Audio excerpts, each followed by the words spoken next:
In the wee hours of the morning on Thursday morning, actually almost 1 a.m., a couple minutes before 1 a.m., Donald Trump either woke up in a cold sweat panicking about his legal problems, or he had already been up all night worried about his legal problems.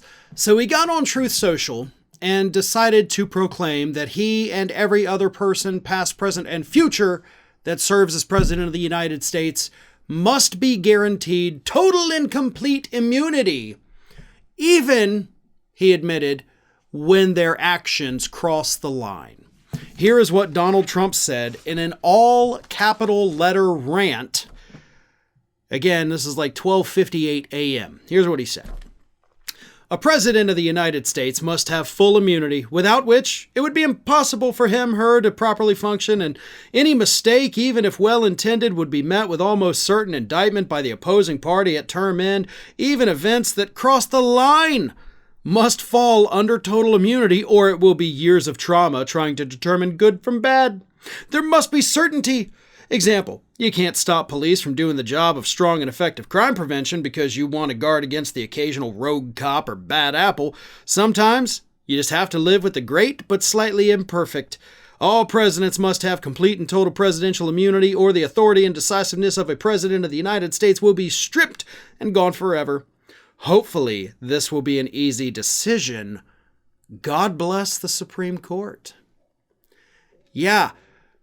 Everybody understands your wink and nod right there at the Supreme Court. You appointed 3 of those justices, and you're very clearly laying out your expectations that you are thinking they are going to protect you.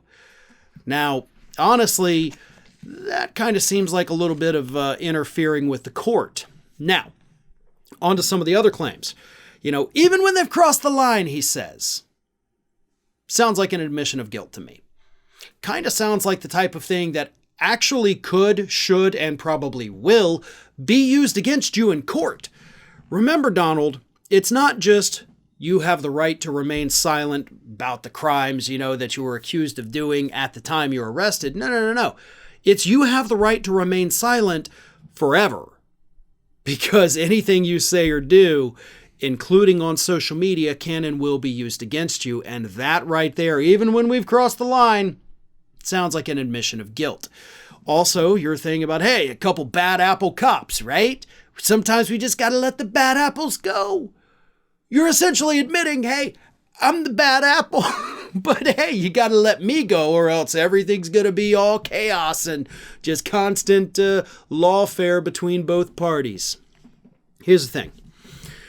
If what you're saying is true, even when they cross the line, remember when your lawyer actually told a judge that it would be legal, like you couldn't indict a sitting president, which right now is Joe Biden, by the way. You couldn't indict a sitting president even if they ordered the military to kill a political rival?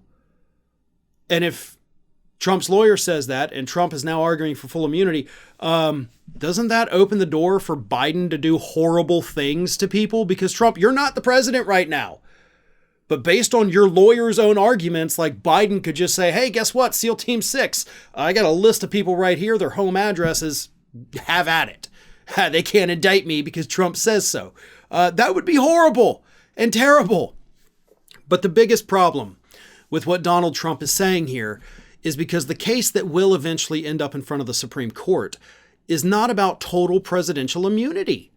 It's about whether or not he, Donald J. Trump, is specifically immune from prosecution in this particular instance. Was he acting as a president or was he acting as a candidate?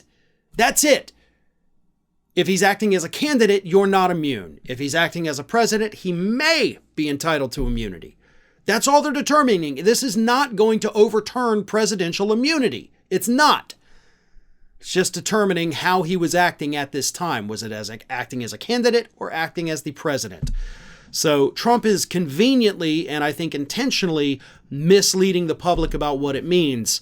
But if what Trump is telling us here is true, we can probably expect that if he gets back into the White House, if he's given immunity by the Supreme Court, he's going to continue crossing the line.